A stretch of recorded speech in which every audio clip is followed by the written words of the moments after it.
Gardien de l'amour dans la sainte famille, toi l'époux de Marie, priez pour nous, Père du silence, cœur à l'écoute, tu as dit oui à l'amour de Dieu. Bonjour, aujourd'hui j'ai la joie d'être accompagné par Louis-Marie Lavoie, qui est un ami et qui est membre de la communauté de l'Arche d'Amos. Et aujourd'hui, on veut méditer ensemble, Louis, sur Joseph.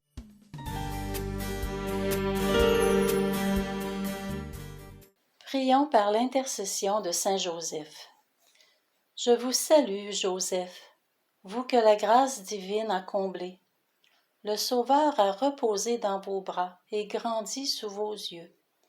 Vous êtes béni entre tous les hommes, et Jésus, l'enfant divin de votre virginale épouse, est béni. Saint Joseph, donné pour Père au Fils de Dieu, priez pour nous dans nos soucis de famille, de santé et de travail, jusqu'à nos derniers jours, et daignez nous secourir à l'heure de notre mort. Amen. Saint Joseph. Saint Joseph. Et puis, j'ai pensé t'inviter parce que je sais que tu aimes Saint Joseph. Oui. Et l'autre jour, quand je t'ai rencontré, tu m'as dit, Saint Joseph, c'est un frère pour toi. Tu m'as dit ça. C'est vrai. Voilà. Parce que Jean-Joseph, c'est un frère. C'est le frère de il n'y a pas juste moi, c'est le frère de tout le monde. C'est le frère de tout le monde. C'est comme... Oui. Parce que c'est le patron des familles. Exactement. Les familles d'aujourd'hui, il fait l'exemple de Saint Joseph. Ils peuvent suivre l'exemple de Saint Joseph. Alors ça me touche que tu dis là, que tu dis, il est le frère de tout le monde. Parce que c'est vrai que Saint Joseph, dans les évangiles, il ne fait pas d'action éclatante. Non. Il ne donne pas la parole devant les foules. Non. Il ne fait pas de miracle. Non, c'est le Fils. Hein? C'est son fils qui fait tout ça. Ouais. Mais Saint Joseph est plutôt caché, et dans ce sens-là, quand tu dis qu'il est le frère de tout le monde, ben oui, ça représente nous tous. Parce que nous, toi, est-ce que tu fais des miracles, Louis-Marie? Ça arrive pas souvent, mais... Ben, moi non plus.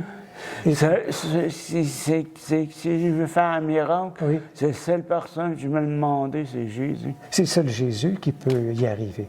Donc, c'est vrai qu'il est le frère de tout le monde. Et tu dis qu'il est le patron de la famille. Et à cause de ça, il touche toutes les familles.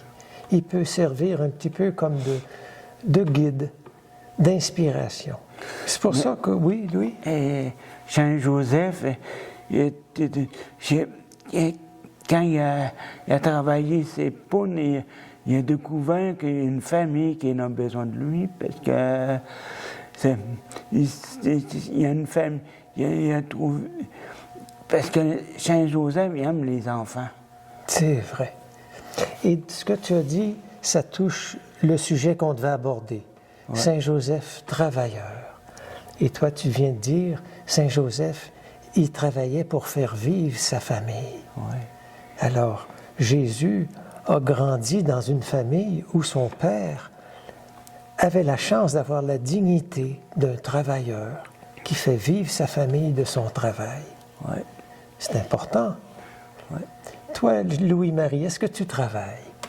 Oui, j'ai aidé à ma résidence. Oui? Et qu'est-ce que tu fais pour aider dans ta résidence, Louis-Marie? Des tâches. Bien sûr.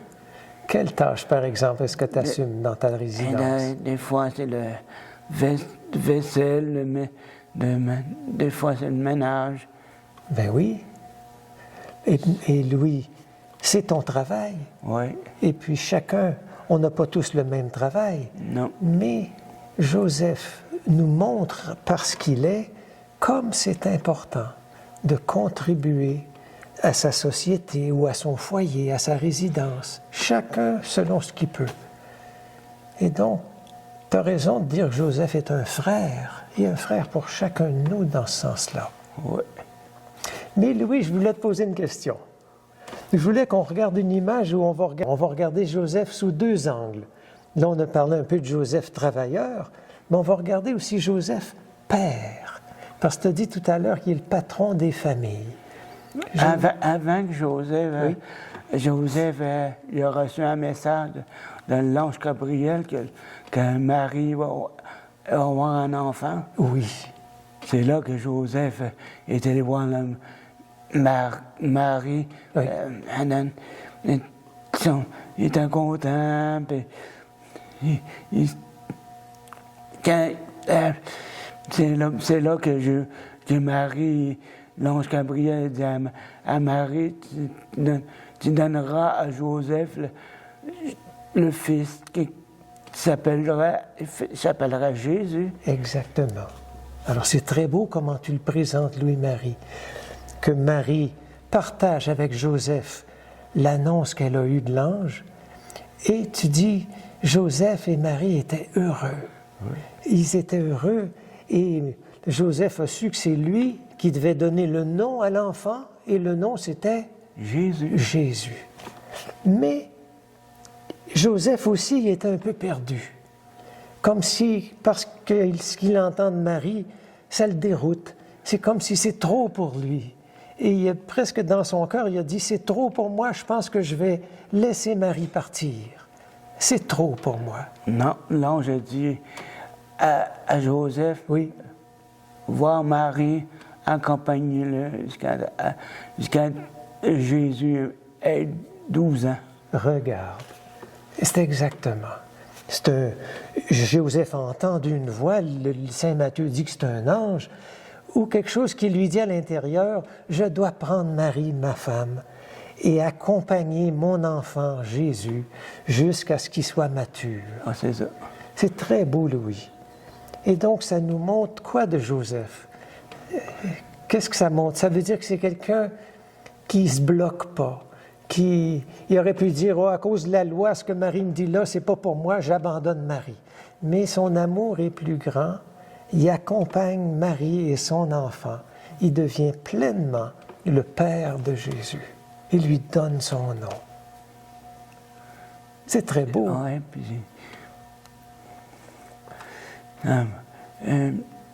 Jésus a accompagné Joseph oui. pour travailler avec. Alors, parlons du travail. Toi, tu dis que Jésus a accompagné Joseph et ensemble, ils ont travaillé. Oui. Puis un jour,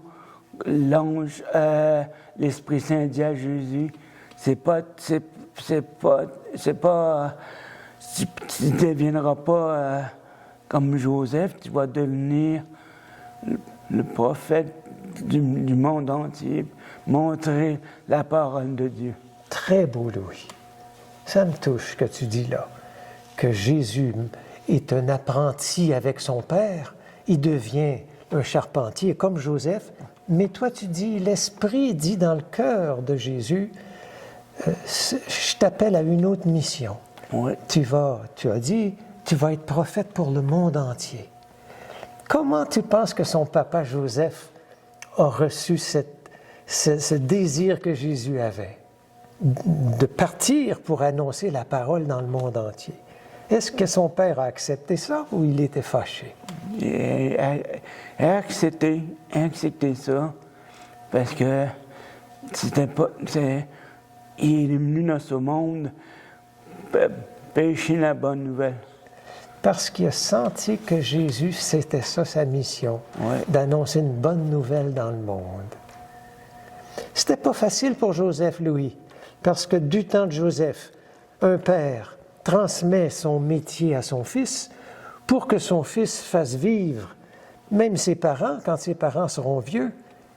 Et Joseph, rien dans l'Évangile nous dit que Joseph a résisté. On peut donc présumer qu'il a appuyé Jésus, qu'il l'a soutenu. Qu'est-ce qu'il a pu lui dire? Jésus a dit à Joseph, toi tu travailles, moi je vais travailler pour l'Église de le monde entier pour apporter la paix, parce que le monde est en train de déchirer en ce moment. C'est exactement ça. Le monde était déchiré, il y avait besoin de paix. Et tu as bien dit, Louis, Jésus a dit, moi, je vais aller chercher à apporter la paix. Toi, tu continues à travailler. Et moi, ça me montre que Joseph était un bon père, parce qu'il n'a pas possédé Jésus. Il lui a donné une liberté de vivre sa mission. Et c'est la plus belle façon qu'un père peut exercer sa paternité, c'est de libérer ses enfants, son fils, sa fille, pour qu'ils vivent leur mission. C'est très, très beau.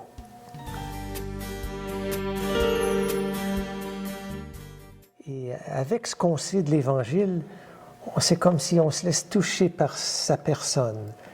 Et là, si tu veux, on va prier. Qu'est-ce qu'on aimerait demander à Joseph aujourd'hui, Louis?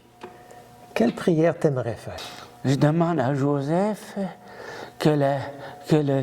aujourd'hui, je souhaite que la paix dans le monde, que demander à son fils, qui m'écoute à ce moment, que la guerre à Bosnie, il faut que ça arrête, parce que le monde aujourd'hui, le cas sont brisés.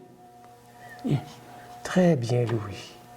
Alors, on va demander ça à Joseph, qui a le souci de la paix, qui demande à Jésus d'apporter cette paix par rapport à la guerre qu'il y a en Ukraine. Puis moi, j'aimerais aussi prier Joseph, parce que tu as dit tout à l'heure, Louis, il aime les familles. Et moi, je vois dans nos paroisses beaucoup de parents qui, comme Joseph, accompagnent leurs enfants ou leurs jeunes qui veulent vivre les sacrements, comme la première communion, la confirmation. Et puis j'ai envie de prier Joseph pour ces parents-là.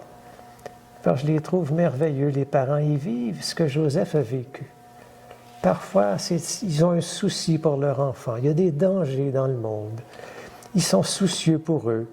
Parfois, ils voient leur enfant grandir, puis ils voient des paroles qui sortent d'eux qui sont tellement belles.